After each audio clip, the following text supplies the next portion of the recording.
Today on X-Play, 3 big games, 1 little show.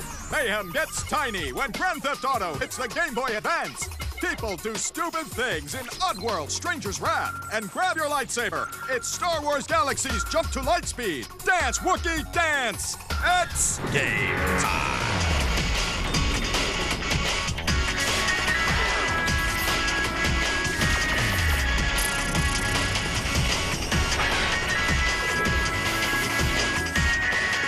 Now, with less carbs, it's Adam Zessler and Morgan Webb. I'm healthier.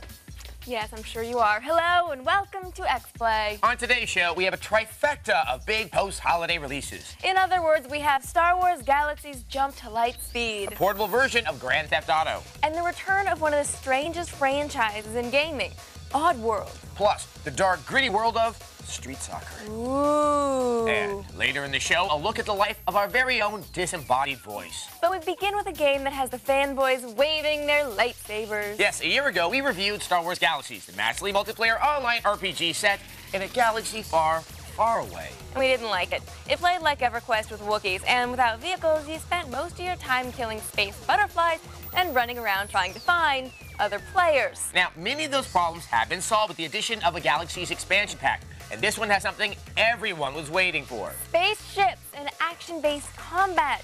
Here's our review of Star Wars Galaxy's Jump to Lightspeed.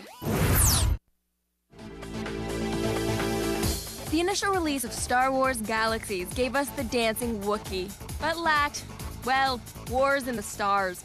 The new expansion pack, Jump to Lightspeed, remedies that at long last. Shine on, you shaggy diamond.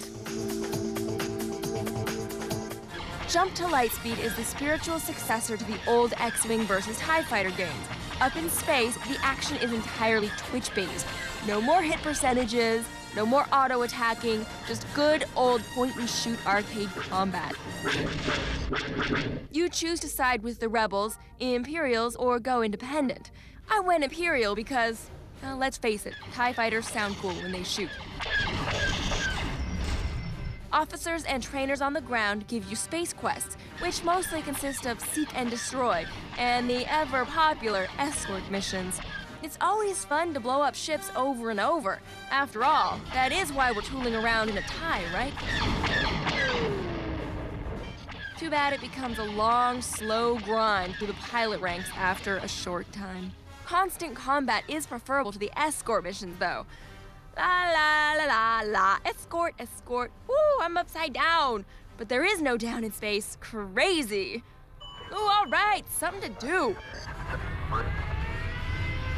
After a few skill upgrades, you can use advanced components to trick out your starfighters with gear you've salvaged or purchased. Just because it looks like a regular TIE fighter doesn't mean it can't kick your Slave 1 wannabe ass. Still, get used to blowing up ship after ship after ship. You have to kill literally hundreds of enemy fighters to gain skill levels. This is made extra tricky by the fact that dodging enemy fire is exceptionally difficult. Even if you can pinpoint where they're firing from, all the evasive maneuvers in the world don't seem to help. The ultimate goal is to work your way up the ranks and earn one of the top-level ships, such as the Imperial Decimator or the classic YT-1300. You probably know it as the Millennium Falcon, the ship that made the Kessel run in less than 12 parsecs. But Morgan, you say, a parsec is a unit of distance. How can that be a measure of how fast the Falcon is? Simple. The Kessel system is full of black holes, see? And the Kessel run is a smuggler's run that passes near the black hole cluster. The faster your ship, the closer you can pilot your course to the black holes and not get sucked in. So, the fact that the Falcon made the run in such a short distance indicates that it is indeed a fast enough ship to escape even the gravity of a black hole. Makes perfect sense. The midichlorian thing, though, that was dumb. Tooling around in the high-level ships is a lot of fun, partly because you can have other players with you. It's sort of like having a massively multiplayer mobile home with blaster turrets. Not a lot of people will see the cool high-level content in Jump to Lightspeed due to the long leveling treadmill and the high cost involved in building new starships. It's great to see skill-based gameplay in an MMORPG, but it would be even better to see a real sequel to X-Wing versus TIE Fighter. Hint, hint, hint. We give it a 3 out of 5.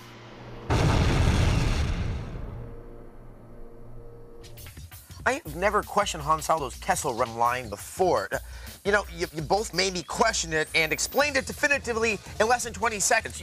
You must get more erotic nerd mail than Tina Fey. Yeah, sometimes.